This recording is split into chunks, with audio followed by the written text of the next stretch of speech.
नमस्कार, सुप्रभात, स्वागत, अभिनंदन आप सभी का आज की इस प्यारी सी सुबह में सब रंग कार्यक्रम में।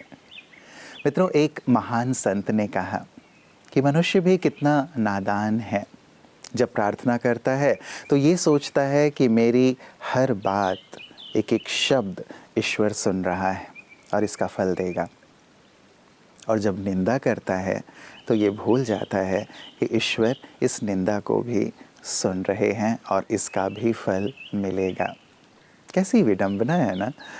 हम प्रार्थना को सोचते हैं मेरी हर बात कबूल हो और तुरंत ही प्रभु मुझे दे दें, लेकिन गलत चीज़ें जो मैं औरों के लिए सोच रहा हूँ, औरों के लिए बोल रहा हूँ या औरों के लिए कर रहा हूँ, वो भी तो ईश्वर देख रहे हैं, सुन रहे हैं और उसका भी तो फल मुझे प्राप्त होगा ना। आपने देखा होगा कई जगहों पे ये चीज़ लिखी रहती है कि आप कैमरे की निगरानी में हैं, तो हम भी ईश्वर की निगरानी में हैं। वो हमें देख रहे हैं कि हम क्या कर रहे हैं। यदि इस बात को अपने ज़हन में बसा कर रख लें तो हम अच्छा अच्छा ही सोचेंगे, अच्छा अच्छा ही बोलेंगे और अच्छा अच्छा ही करेंगे। डर से नहीं, लेकिन प्रेम भाव से, क्योंकि आखिर में जाना तो उसके पास ही है ना, हिसाब किताब तो उसे ही देना है ना। तो क्यों ना हम अच्छे से अच्छा करते चलें। तो हम सब कुछ अच्छे से अच्छा करेंगे, अपनी प्रार्थना की तरह करेंगे। इसी सुंदर संकल्प के साथ आइए चलते हैं आज के सुवाक्य की ओर। अंधेरे को हटाने में वक्त बर्बाद न करें, लेकिन दिए को जलाने में वक्त लगाएं। दूसरों को नीचा दिखाने में नहीं, लेकिन खुद को ऊंचा उठाने में वक्त लगाएं। जीवन के अंदर हम ये देखते हैं कि कभी-कभी व्यक्ति कुछ ऐसी हरकतें भी करते हैं कि कैसे हम दूसरों को नीचा दिखाएं, लेकिन उसमें बहुत सा हमारा समय बर्बाद हो जाता है, हमारी एनर्जी खत्म हो जाती है। लेकिन अगर वहीं पर आज हम अपने जीवन के अंदर एक सिद्धांत बना ले कि हमें दूसरों को उठाना है, दिए को जलाना है, तो अपने आप ही अंधकार दूर हो जाएगा। ओम शांति। मित्रों, बड़े बुजुर्ग कह गए हैं कि तन बिगड़ने वाले भोजन से, मन बिगड़ने वाले विचारों से और जीवन बिगड़ने वाले संग से हमेशा दूर रहना चाहिए। प्रेरक सी बात है और हमारे बड़ों के अनुभव की बात है। इसीलिए ऐसे भोजन से अपने आप को दूर रखें जो हमारे स्वास्थ्य को खराब कर देता है। ऐसे विचारों से अपने आप को दूर कर लें जो हमें ही बहुत ज़्यादा निराशा के गर्त में डुबा देता है। और ऐसे लोगों से, ऐसे संग से अपने आप को दूर कर लें जो हमारे जीवन को बिगाड़ रहे हैं। सचमुच ये बहुत ही सार्थक जीवन में काम आने वाली बात है मित्रों। इसे गांठ बांध कर रख लें। और आइए इसी के साथ चलते हैं अपने अगले सेगमेंट की ओर, जहां हम स्वास्थ्य की ही बात करते हैं, तन की बात करते हैं, मन की बात करते हैं, जीवन की बात करते हैं, और वो है आपका स्वास्थ्य आपके हाथ। ओम शांति। दोस्तों, आज दिन तक तो हम यही जानते आए कि language is a means of communication. भाषा एक दूसरे के साथ संपर्क में आने का एक माध्यम है। लेकिन शोधकर्ताओं ने ये शोध किया है और पाया है, खास तौर पर स्कूली बच्चों में, कि जब एक साथ दो लैंग्वेज को वो सीख रहे थे, यानी बाइलिंगुअलिस्टिक हो रहे थे, तो उनका ब्रेन रिवायर बिल्कुल ही डिफरेंट तरीके से होता है और उनका फोकस, पढ़ाई में कंसंट्रेशन और मेमोरी और बच्चों से ज़्यादा अच्छा पाया गया। तो यदि आप भी अपने फोकस को, कंसंट्रेशन को और मेमोरी को बढ़ाना चाहते हैं, तो क्यों ना हम आज से दो भाषाओं को सीखें, कुछ नया सीखें। इससे आपका ब्रेन एक्टिव रहेगा, आप ब्रेन के एजिंग को रोक पाएंगे, आपका फोकस बढ़ेगा और आप खुशनुमा जीवन, स्वस्थ जीवन को अनुभव कर पाएंगे। ओम शांति। मित्रों, कहीं लिखा था कि ज़रा संभल के किया करो हमारी बुराई, क्योंकि आप जहाँ जताते हो वो हमें बताते हैं। हम ये सोचते हैं कि हम जिससे कह रहे हैं वो व्यक्ति अपने तक ही सीमित रखेगा, लेकिन ऐसा होता नहीं। उस व्यक्ति का भी कोई खास होता है और उस खास का कोई और खास होता है, उस खास का कोई और खास होता है, और ये दुनिया गोल है जिसके लिए जो बात कही गई है वो बात मिर्च मसाले सहित उस तक पहुंच ही जाती है, और फिर क्या होता है ये हम जानते हैं। इसीलिए जैसे शुरुआत में हमने बात की थी मित्रों की निंदा प्रार्थना के साथ साथ ईश्वर तक पहुंचती है, वैसे ही किसी और के लिए की गई बात ईश्वर तक तो जा ही रही है, लेकिन घूम फिर कर उस व्यक्ति तक भी पहुंचती है, और फिर या तो संबंध टूटते हैं, बिखरते हैं, या फिर मजबूत होते हैं। इसीलिए किसी के लिए भी निंदा या बुरी बात हम क्यों करें, करनी ही है तो क्यों ना अच्छी बात करें, ताकि अच्छाई का विस्तार हो। जब वो व्यक्ति भी सुनेगा कि इस व्यक्ति ने मेरे लिए ये अच्छी बात कही, तो वो भी आपकी अच्छी बातें ही करेगा, यद्यपि आप में बुराइयां हैं। तो जैसे हम अपनी बुराइयों को छिपाना चाहते हैं, वैसे सामने वाला व्यक्ति भी तो ये नहीं चाहता कि उसका प्रचार प्रसार हो। तो मित्रों, इस बात पर भी ज़रूर हमें गौर करना है, अपने जीवन का एक आवश्यक अंग बनाना है, धारणा बना लेनी है कि हम अच्छाइयाँ ही विस्तार में लाएंगे, उसका ही प्रचार प्रसार करेंगे, किसी की निंदा या ग्लानि नहीं करेंगे। एक्चुअली रोल मॉडल बनने में हमारा जो ये प्रोग्राम है हम होंगे कामयाब, ये बहुत ही अहम भूमिका निभा रहा है, क्योंकि हमारे पास व्यूज़ आते हैं, लोग इसको चाहने लगे हैं, सीखने लगे हैं। पेरेंट्स और बच्चे सभी ज़्यादा से ज़्यादा प्रोग्राम देख रहे हैं। हमारे जो पेरेंट्स हैं वो कह रहे हैं कि इस प्रोग्राम को देखकर हमारे बच्चों में बहुत चेंजेस आ रहा है, और बच्चे भी कह रहे हैं कि हमारे को उससे सीखने को बहुत कुछ मिल रहा है। ऐसा एक बहुत प्यारा सा अच्छा सा एक अनुभव हमारे बीच में है, बहुत अच्छा सा उदाहरण है। अर्नव, प्लीज अर्नव। हम होंगे कामयाब से ये सीखा है कि हम अपना काम खुद से भी कर सकते हैं। हम पहले अपना काम खुद से नहीं करते थे, अपने बड़े भैया से करवाते थे, ये लेके आओ वो लेके आओ। जब से हमने हम होंगे कामयाब देखा है, हम अपना काम खुद से कर रहे हैं।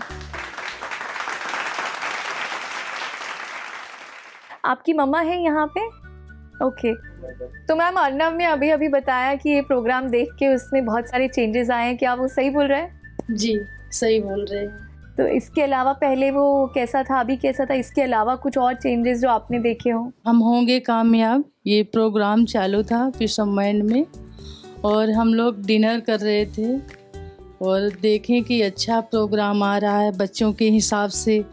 तो हमने बोला कि बेटू अब आज के बाद आप इसको देखा करिएगा, और ये देखना स्टार्ट कर दिए।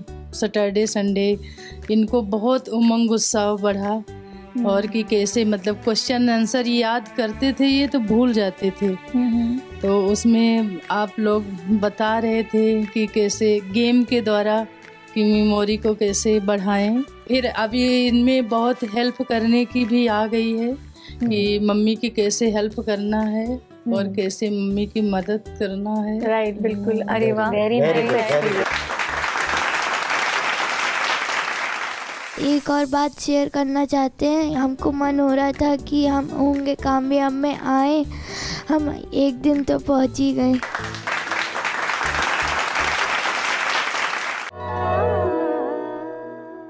मित्रों, कहते हैं कि यदि आमदनी पर्याप्त न हो तो खर्चों पर नियंत्रण रखना चाहिए, और यदि जानकारी पर्याप्त न हो तो शब्दों पर नियंत्रण रखना चाहिए। क्योंकि ये जो शब्द हम निकाल देते हैं बिना जानकारी के, बिना संपूर्ण जानकारी के, और आजकल तो सोशल मीडिया का ज़माना है, कई बार कोई व्यक्ति हॉस्पिटलाइज होता है, बीमार होता है, तो पहले मैं समाचार दूंगा कि ये व्यक्ति अब नहीं रहा, ये सोच के बेचारा वो यही होता है, लेकिन उसके चले जाने का समाचार चारों तरफ फैल जाता है कि इतनी पहले मैं ये समाचार दूंगा। तो जानकारी यदि ना होना तो शब्दों का ध्यान रखें, संदेश का ध्यान रखें, क्योंकि हम भी तो जिम्मेवार हैं ना। जिम्मेवारी का वहन करें, क्योंकि जो शब्द एक बार किसी के लिए गलत बोल दिए जाते हैं वो शब्द वापस नहीं लिए जा सकते। इसीलिए मित्रों, इसे भी अपने जीवन का हमें सुंदर एक अंग बनाना है, अपनी धारणा बना लेनी है कि जब तक संपूर्ण जानकारी किसी चीज़ की ना हो तब तक शब्दों का संयमित इस्तेमाल करें, तो आप सम्मान के पात्र बने रहेंगे। अन्यथा आप जानते हैं कि आज कल क्या होता है। जीवन का लक्ष्य क्या है? खाना पीना, मौज मनाना और एक दिन चले जाना? हम सभी को पता है, जन्म माँ बाप ने दिया, लेकिन जीवन भगवान का वरदान है।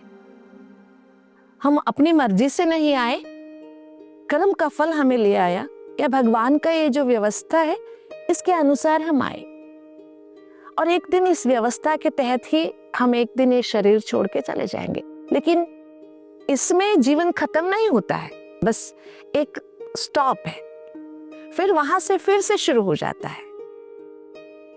इस जीवन चक्र का अगर पूर्णानंद लेना है तो हमें वर्तमान में जीना है। जो वर्तमान में जीता है वो भविष्य को भी सुधार लेता है। जब भविष्य सुधर जाता है, वर्तमान ठीक हो जाता, तो भूतकाल का असर गहरा नहीं होता। इसलिए परमात्मा ने हमें वर्तमान में जीने के लिए सदाचारी बनने का मानो एक बहुत सुंदर प्रेरणा दी है कि अंदर बाहर जो साफ रहता है, बाहर का पहले सफाई ना करे। आजकल सफाई अभियान चल रहा है चारों ओर, लेकिन पहले सफाई करें हम अंदर की।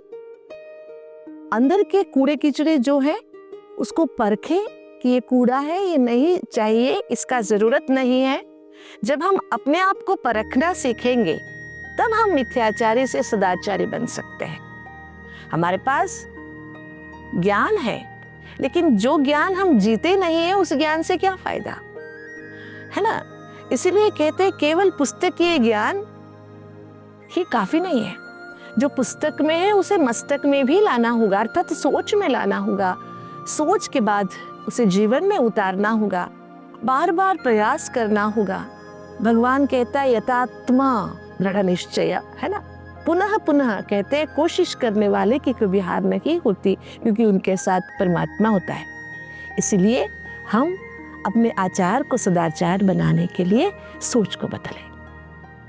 ओम शांति।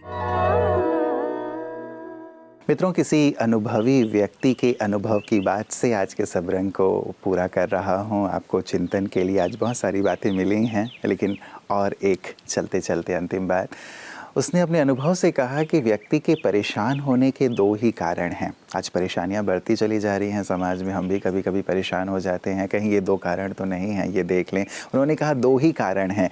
एक, व्यक्ति तकदीर से ज़्यादा चाहता है, और दूसरा वक्त से पहले चाहता है, और यही उसकी परेशानी के कारण है। उसे जो मिला है उसमें वो संतोष नहीं करता, लेकिन सोचता है कि और ज़्यादा और ज़्यादा और ज़्यादा। एक अच्छा लक्ष्य रखना एक अलग बात है, लेकिन चाहनाएं और कामनाओं का कहीं अंत नहीं है, हम ये भी जानते हैं। और कई चीज़ें समय पर ही मिलती हैं, ये बात भी तय है। और यदि आप समय से पहले उस चीज़ को चाहते हैं, जैसे पका हुआ फल, उसका अपना स्वाद होगा। यदि आप उसे कच्चा ही तोड़ लेते हैं जबकि वो परिपक्व ही नहीं हुआ है, तो फिर उसका कोई फ़ायदा नहीं होगा। इसीलिए नियति और परमात्मा हर चीज़ हमें समय पर देते हैं मित्रों। इसीलिए धैर्य धरे रखें तो आपकी हर जो कामना है, हर जो चाहना है, वो पूर्ण होगी ही होगी। ज़रूर इस पर भी विचार कीजिएगा, ताकि मन शांत रहे, संतुष्ट रहे और आप जीवन का संपूर्ण आनंद लें। यही हमारी मंगल कामना है। अपना ख्याल रखिएगा। कल पुनः इसी वक्त आप सबसे मुलाकात होगी। नमस्कार। ओम शांति।